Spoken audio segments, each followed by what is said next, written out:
Imagine the power to create life from death, to defy nature itself. But at what cost? Today, we'll unravel the dark, tragic tale of Victor Frankenstein. A story that has haunted readers for over 2 centuries. Mary Shelley's Frankenstein.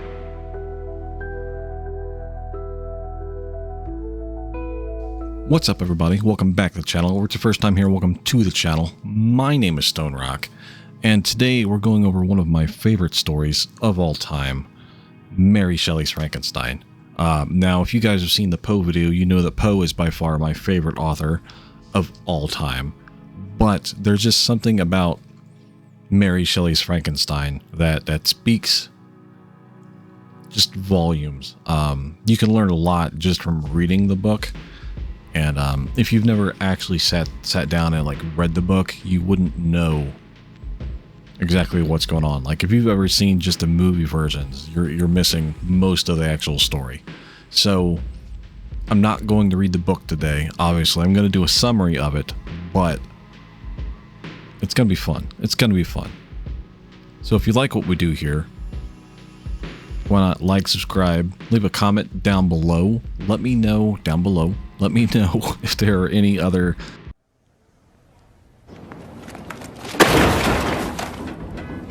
classic monsters you want me to cover. I'll make a community post about that as well. And without any further ado, let's get into it.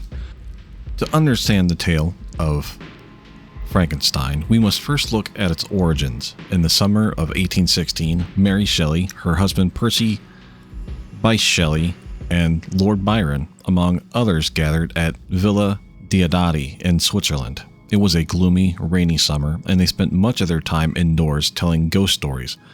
Byron challenged the group to write their own frightening tale. It was this challenge that would spark Mary Shelley's most famous work. At the time, the world was captivated by the advances in science, experiments with electricity, particularly galvanism, which, if you guys don't know what galvanism is, it's basically just taking electrodes and touching dead things with it to get the reaction. There's often a clip that lives in my head where the scientist is poking a frog and watching the legs contract. Basically. Experiments with electricity, particularly galvanism, led people to believe that reanimating life from dead matter was possible. This intersection of science and philosophy deeply influenced Frankenstein. Mary, only 18 years old, drew upon ideas as well as her own experiences with loss and grief, having lost her own children, to create a story that examines the boundaries of human ambition and its consequences. Victor Frankenstein's story begins in Geneva. He was born into a loving, wealthy family. He is fascinated with science from a young age, particularly the works of alchemists like Cornelius Agrippa and Paracelsus. Paracelsus, for those who don't know, is considered the father of modern pharmacology. He was doing some crazy stuff way back in the day that kind of sets up what doctors and all that are kind of doing now. I actually used Paracelsus in a story a long time ago. I was writing a script for a zombie movie, but I was mixing zombies with super soldiers. But Paracelsus is the guy in my story that created this super soldier serum, I guess you want to call it.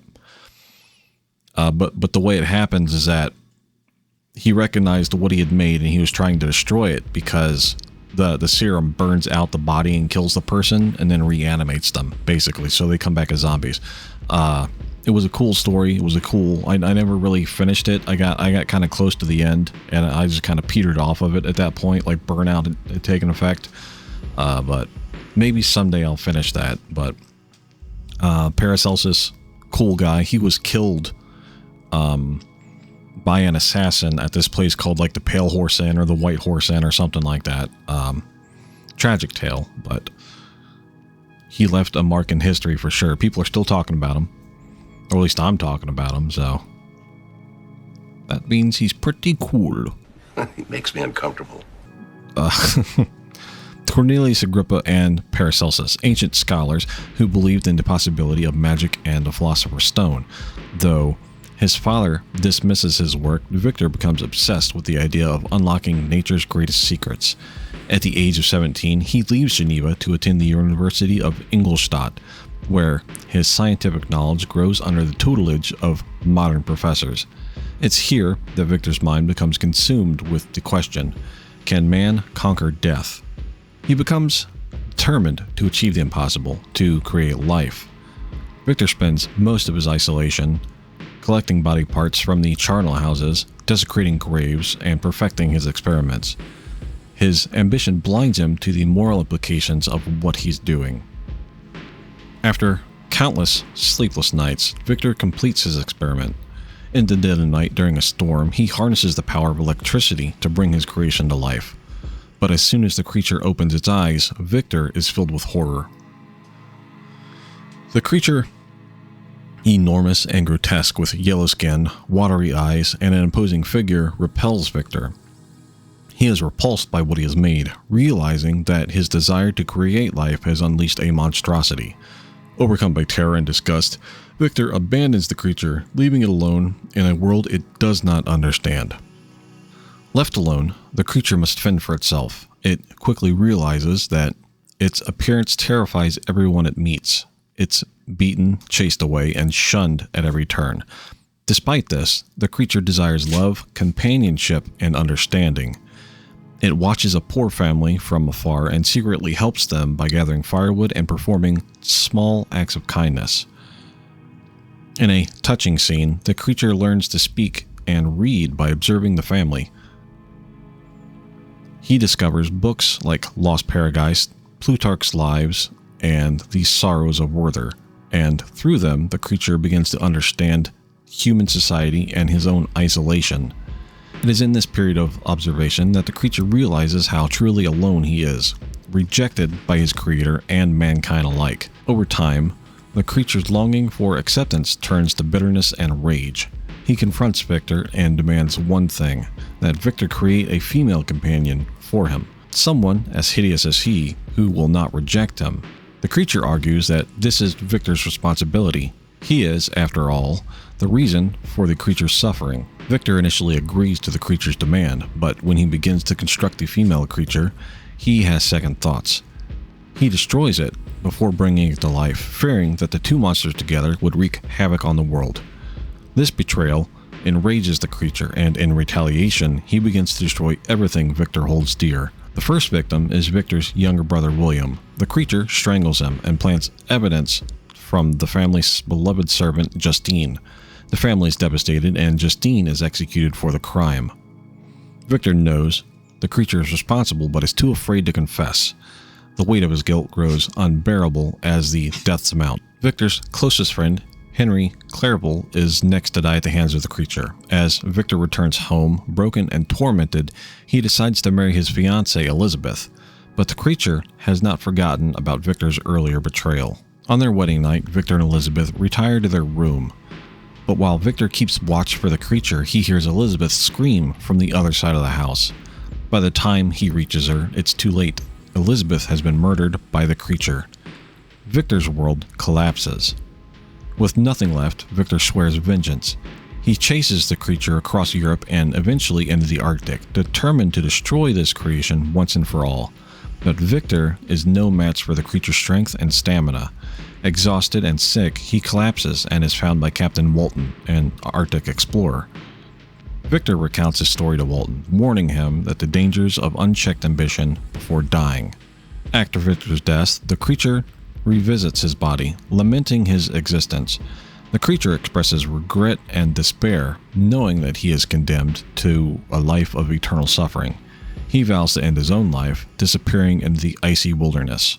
Mary Shelley's Frankenstein is much more than a Gothic horror tale. It's a meditation on the dangers of scientific hubris and responsibilities that come with creation, and alienation of those who are different. The novel explores themes of guilt, ambition, and the quest for identity, asking readers to consider who the real monster is, Victor or the creature he abandoned. The novel's legacy endures in literature, film, pop culture, and for over 200 years later, Frankenstein continues to resonate with audiences, asking timeless questions about science, ethics, and what it means to be human. The scene in particular where the monster is learning to read from the old man in the house while like the old man's kids are like out and about doing stuff. The monster learns to read from the old man because the old man's blind. He can't tell that, you know, the monster is actually a monster. So it humanizes the monster a little bit. And, you know, lets him kind of grow up. He learns to read, he learns to talk, stuff like that. And then when eventually the guy's kids come home, the monster like kind of retires out and he like watches through like a hole in the wall and stuff like that. That's before the monster sets his sights on killing everything that Victor holds dear. He did a number on Victor, and you know, eventually he ended up destroying everything. It's a pretty cool story. It's like legit one of my favorite stories. It's The Raven, Telltale Heart, Frankenstein, in that order. In that order. In the end, both Victor Frankenstein and his creature are victims of their own actions, one driven by unchecked ambition, the other by loneliness and vengeance. Their story remains a powerful cautionary tale, reminding us to think carefully about the consequences of our creations. Thank you guys for joining me so much. If you like this kind of video, let me like, subscribe, let me know down below if you want me to cover any other sort of classic monsters, any other classic stories, stuff like that, and we will get on it. But anyways, guys, thank you so much for hanging with me for this, and I will see you next time.